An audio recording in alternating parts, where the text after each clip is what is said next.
Nearly 2,000 years ago, the most powerful man on earth sat down at night and wrote a private note to himself. Not a decree, not a speech, a reminder scribbled in the dark, telling himself to stop being ruled by things he could not control. His name was Marcus Aurelius, Emperor of Rome, and the quiet book he left behind might be the most useful thing ever written about staying steady in a life you cannot fully command. Here is what makes it different.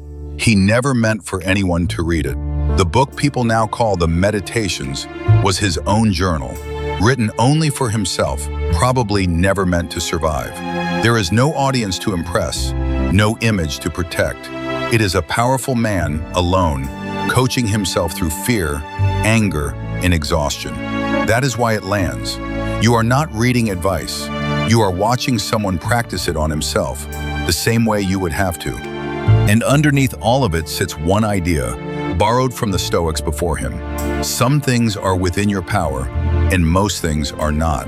What other people do, what has already happened, whether you are praised or blamed, whether the plan works out, not yours. Your judgments, your choices, what you do next, those are yours. Nearly all suffering, the Stoics taught, comes from confusing the two, from gripping tightly to things that were never in your hands. So the work is to draw that line, honestly. You do not control the outcome, only the effort. You do not control the insult, only your answer to it. You do not control other people, only whether you meet them with patience or with rage. Marcus reminded himself of this constantly because he forgot it constantly, and so will you. The point is not to stop caring. The point is to spend your care where it can actually do something. There is a second move that made him hard to knock down. He treated every obstacle as material to work with, not just something in his way. A setback became a chance to practice patience. A difficult person became a chance to practice tolerance. Whatever blocked his path, he tried to turn into the path itself. It is not a trick to feel better. It is a decision about where to aim your attention so that even a bad day has something to teach. And running through the whole book is death, not as a morbid obsession, but as a way to see clearly. You could be gone by tonight, he reminded himself. So let that shape what you do and say. Not someday, now.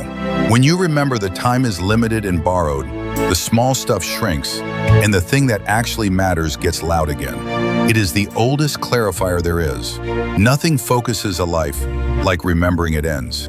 So here is something to try tomorrow, the way he would. Before the day starts, name one thing that is worrying you and ask a single question. Is this in my control or not? If it is not, set it down gently and turn to the part that is. If it is, stop worrying and go do it. That is the whole practice, and it is why a dead emperor's private diary still outsells almost everything written since. You control your mind, not the world outside it. Realize that and you find your strength.